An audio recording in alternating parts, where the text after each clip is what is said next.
gentleman, most of you know him, I believe. He is our representative in our district. Hey, when I'm done, I'm gonna go over here and put my cell phone number on this board. Anybody that ever has any question about anything I'm doing up there, feel free to reach out and call my cell phone. I know Jeremiah York calls me probably at least 2 or 3 times a month. But I want to talk about 2 things that I feel like the Tea Party was very frustrated that I have done, and I'm going to explain to you exactly why I did it. And I'm going to share my frustration with the Tea Party. One is, I am supporting tomorrow for Speaker of the House Ryan Smith. There are 2 Republicans that are running, and there's going to be 1 Democrat that is going to run. 18 of the 65 Republicans are supporting Andy Thompson. I am supporting Ryan Smith. Now, anybody that thinks this is a race between Ryan Smith and Andy Thompson, they don't understand what's going on up in Columbus. This is a race between Larry Householder and Ryan Smith for who's going to take over in January. Look, Andy Thompson's office is right next to mine. He's a principled man. He's a conservative man. He's probably one of only 3 or 4 people in the State House that I agree with, I think 100%. He is both fiscally conservative and he is socially conservative. But he is a proxy for Larry Householder. Now, Larry Householder may be a great guy. I really don't know Larry Householder, but here's what I do know about him. I know that he has taken more money from unions than all other Republicans combined up in Columbus. I know he's taken more money from unions than all other Democrats combined. Let me say that again. He's taken more money from unions than all other Democrats combined. I've stood shoulder to shoulder with people in this room, getting them to sign the Right to Work pledge so we could put Right to Work on the ballot. I stood with Mark Welch a year ago, and we were bringing Right to Work in Westchester when the state wouldn't move. Now I'm confident Mark and Ann are going to continue what I started, and we're going to have Right to Work in Westchester. And rather than Westchester doing it alone, we've got about 4 or 5 other communities that are going to go with us all at the same time, and we're hoping to see action before the year's out. Is that right, Mark? September. So I could not in my right mind support Larry Householder. Now, people tell you he's got 4 DUIs, he's got a whole bunch of other things. That doesn't matter to me. What matters to me is a conservative platform, and he is in bed with the unions.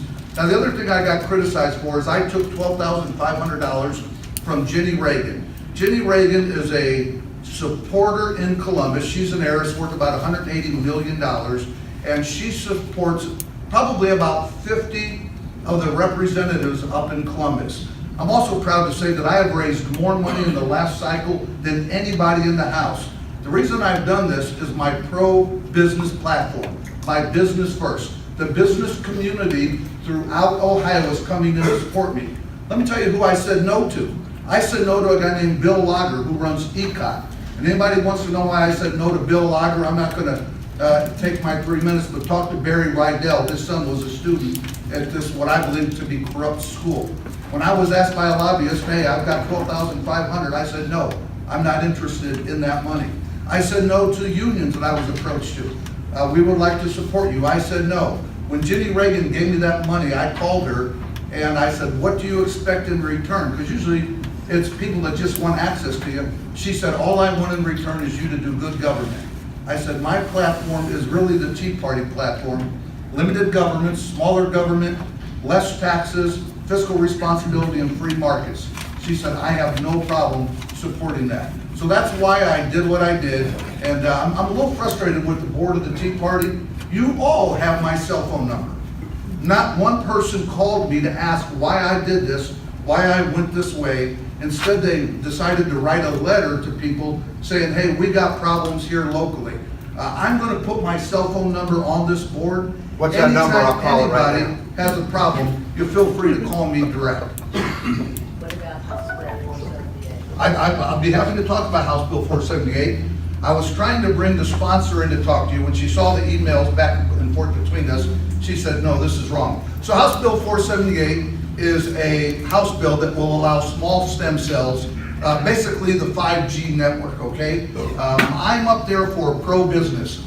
Pam and Kathy Dirk came to my office and they said, the microwaves on this are dangerous, we're polluting the kids. They had this device that they were able to use to show, because right behind my office, you'll see a big cell tower.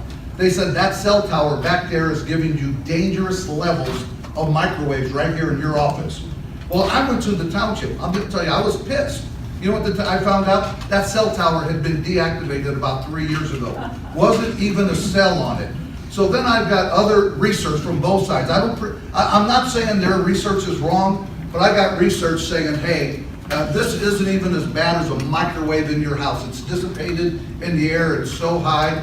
I went up to Columbus to make Ohio the most business-friendly state in the nation, just like we put business first in Westchester. We made Westchester the most business-friendly community in the state, and we're the envy of the state. Not one tax increase in our general fund in over 15 years since I've been there. That doesn't count the school board, Jim. Doesn't count the school board. We did have a police levy that I voted against, and anybody that would have given me a half hour, I could show you empirically, we didn't need that. So not one tax increase. We put business first. Our carryover went from about $800,000 to over $30 million in all our different funds without a tax increase. So I'm up in Columbus to put business first. To me, 478 is just like infrastructure. The state has a responsibility to take care of bridges and roads. And when you look at future infrastructure, it's not bridges and roads, it's 5G. And if we're not the leaders of this type of network, we're going to fall behind. Let me share a few statistics about how bad Ohio is right now. Hi, Kathy. We are the 7th most left state in the nation. I don't mean politically, I mean people living Ohio. Only 6 states have people that leave at a higher rate. Number one reason why they leave? Better economic opportunity elsewhere. We are not business friendly. People are going where the businesses are going. Number one left state, by the way, is California. 55 years ago, 1963, this is going to blow you away. No one's talking about this up in Columbus. The cost of state government, 5.1% of Ohio GDP.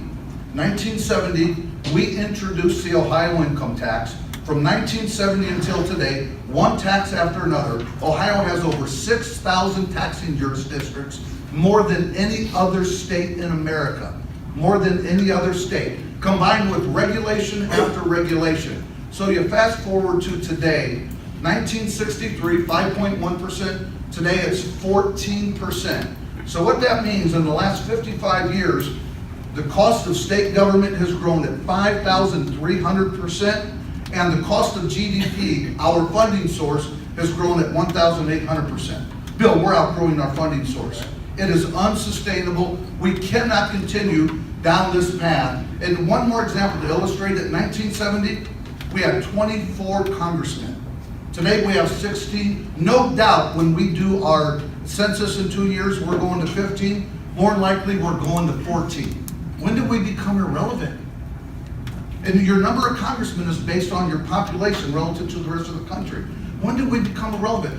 The last 3 elections, Barack Obama won 2, Donald Trump won 1. They both won by a large enough vote plurality that not one of them needed to win Ohio in order to win the presidency. When do we become irrelevant? Is it 10? I think we're irrelevant now. And we didn't used to be that way. Zach used to work for Americans for Prosperity. Great book written by their former, one of their former leaders. No, he was the Buckeye Institute guy. But we used to be the land of presidents, the land of manufacture, the land of flight, the land of creations. This is where it all happened. But starting in 1970, we took a downward anti-business trend, and if we don't fix it right now, our kids are going to suffer. Sorry, that was way over 3 minutes, but you had a question. No, I was going to tell you, time's up, man. Yeah, time's up. Thank you. Thank you all. I'm going to put my cell phone number up there.